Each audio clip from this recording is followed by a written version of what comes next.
Everyone, welcome. This is Twist Gaming, where you get to play board games with us. We are live from PhD Speed Gaming Expo, and we're here with BCW with Rick. Hi, everybody. Hey, Rick, how's it going? It's going good. It's a great show, and it's a lovely turnout. It's So, great.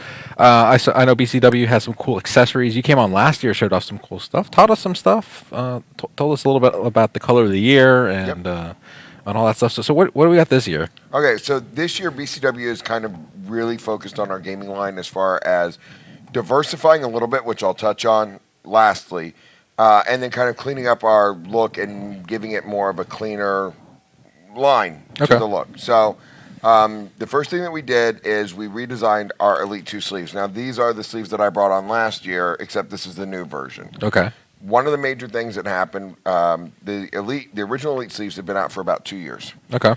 When we went to development for it, EDH or Commander and Magic wasn't as popular as it has been the last 3 years. So, of course, we go to market and we go with 80 count packs, which is not friendly to people that need 100 count pack sleeves. So, one improvement we made is we went to 100 count packs on our Elite 2 sleeves. The second one we did was we added a blackout layer on the inside of the sleeve. So opacity is no longer an issue for tournament play or for different backs or playing with proxies, things like that. You can do that with the Elite 2 sleeves. And then the last thing we did, double sleeving has become very popular, especially when you're in the Legacy or EDH format because they're playing with very expensive cards. So we've raised the height of our sleeves to 93 millimeters. This allows you to have the double sleeve inside without it sticking out of the top and without the inner sleeve floating up to the top of the sleeve. So it's really designed to help protect and make it easier to double sleeve your cards. So these now come in at about $8 retail. They hold up phenomenally. And it does have that little thing that we talked about last year, the difference between matte and gloss. All of our sleeves have a texturized back to them. Okay. Most people will equate that to a matte finish, okay? Matte actually means dull, flat, no shine.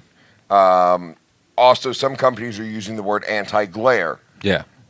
They're using that word because they used matte to mean texture on the back of a sleeve.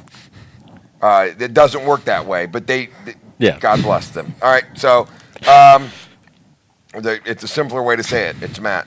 But so the gloss and the matte on BCW sleeves is referring to the clear plastic side. So the matte finish gives you an anti-glare finish, a frosted film finish. If you play with foiled cards and you want your foils to look pretty, don't use BCW matte finish sleeves. If you do stuff on camera or if you wear glasses or if you play with a lot of direct overhead light, that matte finish allows you to see and read the card clearly. So that's new, or not new, but that's how we do it. And then gloss, again, is that typical sleeve feel as far as that clear, shiny plastic side. And again, the back of these sleeves are all textured and really at a very competitive price point to provide that value to people that are buying sleeves as opposed to spending $11 and $12 on sleeves and an $8 price point for 100 sleeves. It's a really great price point. All right, awesome. The next thing we did is we redesigned our deck box line. Now, we have here the Vault 80, the Vault 100, and then our new Vault 200. Now, these are similar products. These two are similar products to ones that we had last year. This was a deck locker. And one of the changes we made is we did away with the top flap of the box. So you have just one flap, which actually allows it to be have a secure magnetic closure on the side. Okay. So it doesn't just open up.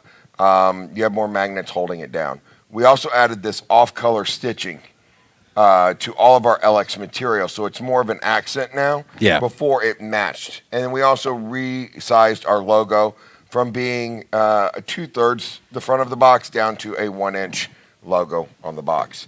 The Vault 80 holds 80 double sleeved. The Vault 100 will hold 100 double sleeved, and then the Vault 200 is actually a large 2-deck box with a oversized dice tray in it. Okay. Now, this box was designed for more than just your collectible card games. It works great for Commanders because apparently Commander players have more than one Commander deck, but it also works great for living card games like your Arkham Horror or your Legend of the Five Rings from Fantasy Flight, because you need a storage space for a lot of bits, a lot of tokens, plus dice, plus 240 card decks. So being able to fit everything into one box is extremely important. So that is pretty much what's new in our card game line. Okay. Now, we are expanding and getting into other products. Last year, we had a 3-row card box that I showed that was great for like deck building games. This year, we have launched a role-playing portfolio. Okay. Okay? Now, this one is the sci-fi. We have 2 versions. We have a sci-fi, and we also have a fantasy. And it's just the plastic card. Now, the plastic card that we use on this, there are products like this in the market, but this is actually a thicker material than what's currently available on the market. Okay. It does have the flaps inside like a regular pocket. It has 6 large one pocket for character sheets, for notes, for drawings, for whatever you choose to keep track of. But it also has 9 pocket pages inside for spell cards, equipment cards. It looks like most of the role-playing games have gone to some sort of card feature. Okay. And so we decided to dip our toe into it because this is something most people that role-play want to keep their campaigns organized. Yeah. Very cool. That's neat. So what does the fantasy one?